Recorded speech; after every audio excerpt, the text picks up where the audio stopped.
6 months అనేది ఇది తీసేయాలి అంటే క్రిమినల్ కేసెస్ ఉంటూ ఉంటాయి. ఒకళ్ళ మీద ఒకళ్ళు క్రిమినల్ కేసెస్ పెట్టుకుంటూ ఉంటారు. అవి కూడా తొలగించుకోవాలా? అవి కూడా ఉపసంహరించుకుంటేనే ఈ 6 మంత్స్ అనేది మినహాయిస్తారా మేడం? అంటే ఇప్పుడు కొన్ని కేసెస్లో ఈ మ్యూచువల్ కన్సెంట్కి వచ్చారు అంటే మీనింగ్ ఏంటి? ఇద్దరు ఒకళ్ళ మీద ఒకళ్ళు ఎలాంటి కేసులు మేము ఇంకా పెట్టుకోము, మాకు మీకు సంబంధం లేదని చెప్పడమే కదా.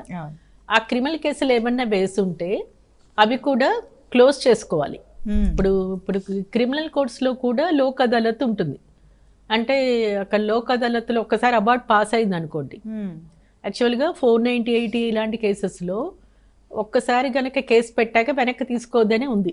కానీ కొన్ని కారణాల వల్ల మేము అసలు ఒకళ్ళ మహాలు ఒకళ్ళు మాకు చూసుకోవడమే ఇష్టం లేదు, మేము శాశ్వతంగా విడిపోదలుచుకున్నాం అని వాళ్ళు కనుక ఒక నిర్ణయం తీసుకుంటే అప్పుడు క్రిమినల్ కోర్ట్స్లో కూడా ఆ కేసెస్ అవార్డ్ పాస్ చేసి క్లోజ్ చేయడం జరుగుతుంది. లేదా విత్డ్రా చేసుకోవాల్సి వస్తుంది. వైఫ్ విత్డ్రా చేసుకోవాలి.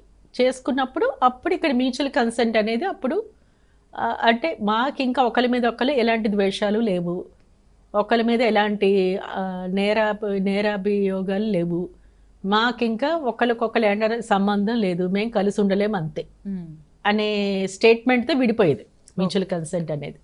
సో ఖచ్చితంగా ఇందులో మీరు అన్నట్టు క్రిమినల్ కేసెస్ ఏమన్నా వేసుంటే అవి కూడా విత్డ్రా చేసుకోవటము, లోక్ అదాలత్లో ఫలానా కేసులో మేము మ్యూచువల్ కన్సెంట్ వేసుకున్నాం కాబట్టి ఈ కేసులన్నీ కూడా మేము క్లోజ్ చేసుకుంటున్నాం అని ఒక అవార్డ్ పాస్ చేయించుకొని అది క్లోజ్ చేయడం అనేది జరుగుతుంది.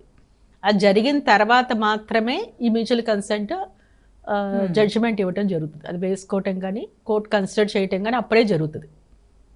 అవి పెండింగ్ ఉండగా మ్యూచువల్ కన్సెంట్ అనేది జరగదు కదా.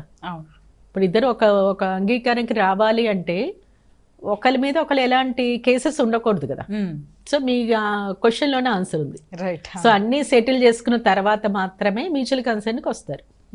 కాబట్టి ఇప్పుడు మ్యూచువల్ కన్సెంట్కి సంబంధించి అటు సుప్రీంకోర్టు ఇచ్చిన జడ్జిమెంట్ ఏదైతే ఉందో దాన్ని ఈ ఏపీ హైకోర్టు ఫాలో అయింది. అలాగే వేరే హైకోర్ట్స్ కూడా ఫాలో అవుతాయి ఫ్యూచర్లో. ఒక ల్యాండ్ మార్క్ జడ్జిమెంట్ అది రుచిత కేసులో.